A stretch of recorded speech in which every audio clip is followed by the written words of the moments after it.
Tem universidades que fazem tribunais raciais para decidir. Isso, o tribunal racial tinha na África do Sul e na Alemanha nazista.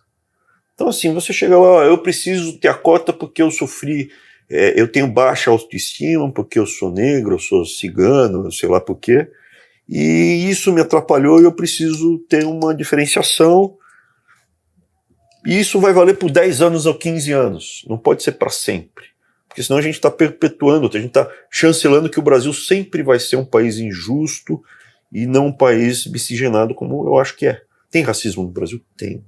Tem muito racismo no Brasil, tem menos do que nos Estados Unidos, tem menos do que na maioria dos países pelo mundo. E a cota para a pessoa pobre? A cota para a pessoa pobre segue o mesmo princípio. Eu quero o melhor aluno, eu quero o melhor profissional que vai desempenhar lá na frente. Dito isso, eu dei aula numa universidade que tinha cota, na Federal de São Paulo tinha cota. Como é que é o ambiente? É muito bom. É muito bom. Existe um clima de segregação? Não. O ambiente é legal? Sim. Você sente diferença do aluno que é cotista, do não cotista? Eu não posso ter certeza, porque eu não vou ficar perguntando para um rapaz negro ou para uma moça negra, você é cota, né? Você entrou aqui por causa da cota. Você não entrou aqui por causa da nota só. Não vou fazer isso. Mas você, assim, parte de alguns pressupostos. A cota social, às vezes tinha aluno loiro que falava, meu pai morreu, eu cresci numa favela, eu tô aqui por causa da cota social. Aconteceu com 2 vezes, 2 caras, um era um ruivo, alto, e um ruivo, parecia um irlandês, e o outro era um loiro, baixinho.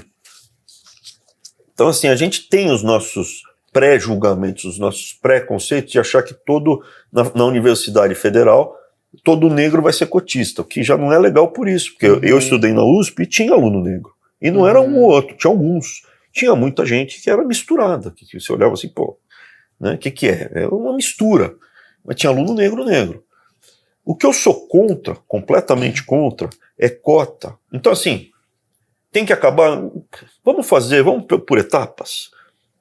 Vamos manter, então, por enquanto, põe uma data aí, 10 anos de cota. Pronto. Daí a gente repensa. Se não terminar o racismo em 10 anos, o preconceito, esse problema, a gente tem que pensar outra solução, não pode ficar para sempre. Mas uma coisa que eu sou completamente contra é cota para mestrado e doutorado e bolsa de estudo. Por quê? Veja, o cara conseguiu se formar. É um engenheiro negro contra um engenheiro branco. Faz sentido, faz muito sentido isso. Ele já sabe se defender, já tá grandinho, né? Não é coitado. Já pode trabalhar. Não é uma pessoa assim, eu tenho baixa autoestima porque eu sou negro. Como é que você se formou em engenharia? Eu sou um médico negro e tenho baixa autoestima porque eu sou negro. Ou eu sou um advogado negro e perdi a vaga para o mestrado ou doutorado. Nunca havia pensado porque nisso. Tem preconceito, tem racismo. Entra na justiça, eu sou contra o racismo. O racismo, para mim, tem que acabar de qualquer jeito. Sou totalmente contra o racismo.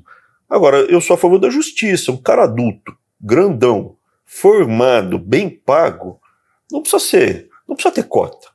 Né? Então, para mestrado e doutorado, existe. Eu sou contra.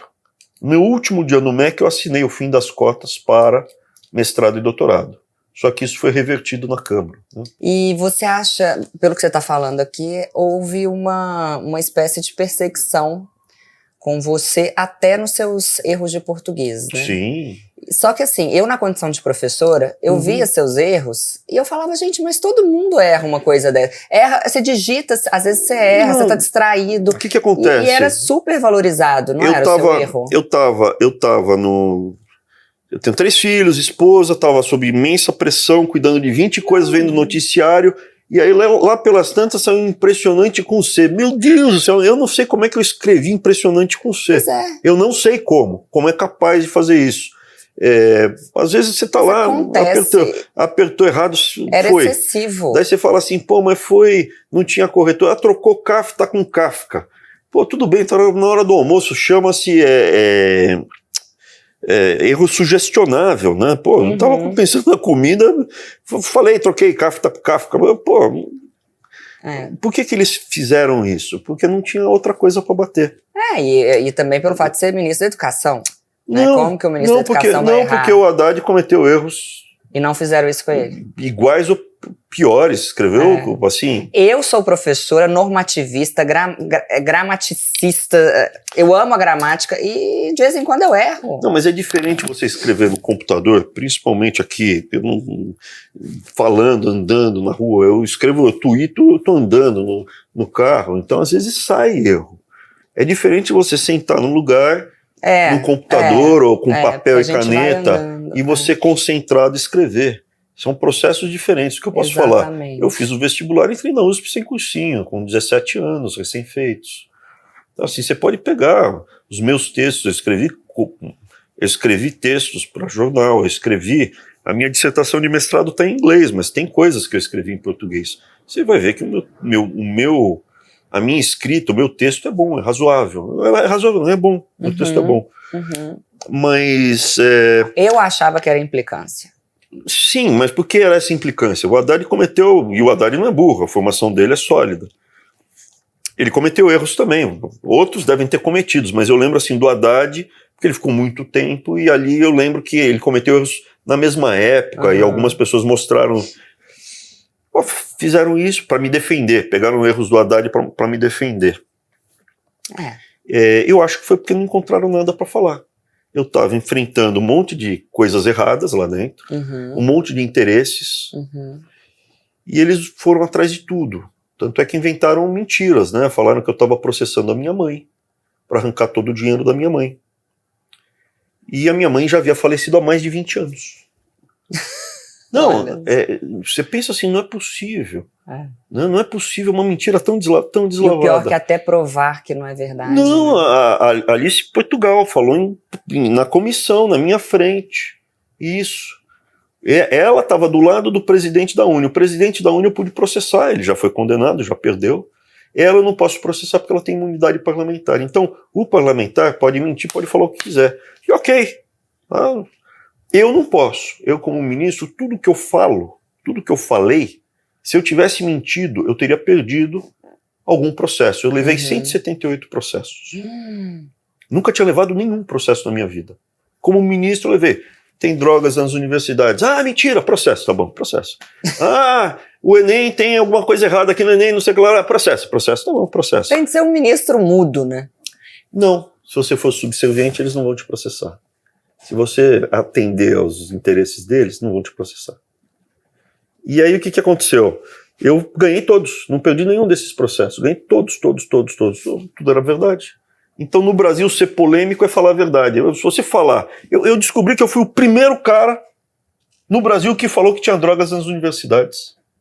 não é surreal? Surreal. Né? Eu fui o primeiro que chegou a falar, não é o primeiro ministro da educação, fui o primeiro homem público que falou que tem drogas nas universidades, isso é um problema, a polícia precisa entrar nos campi para evitar consumo de drogas excessivo, para evitar tráfico, para evitar estupro, é tão absurdo que tem até plantação de maconha e produção de droga sintética em universidade. Eu falei, é mentira. Aí me levaram lá para a comissão, eu mostrei todas as matérias, fiquei passando os vídeos, aí o pessoal saía, né? Os esquerdinhos que me convocaram começaram a sair. Eu falei, eu não vim aqui para destruir as universidades federais, eu vim aqui para tentar salvar. Mas dados que vocês me trouxeram para esse círculo, bom, agora vocês vão ter um entretenimento. A pessoa para falar que não existe maconha em faculdade federal é porque ela nunca entrou numa faculdade federal. Maconha? Tem muito mais do que maconha. Você tem um monte de casos que as pessoas utilizam as faculdades ou os dormitórios das universidades para guardar drogas mesmo,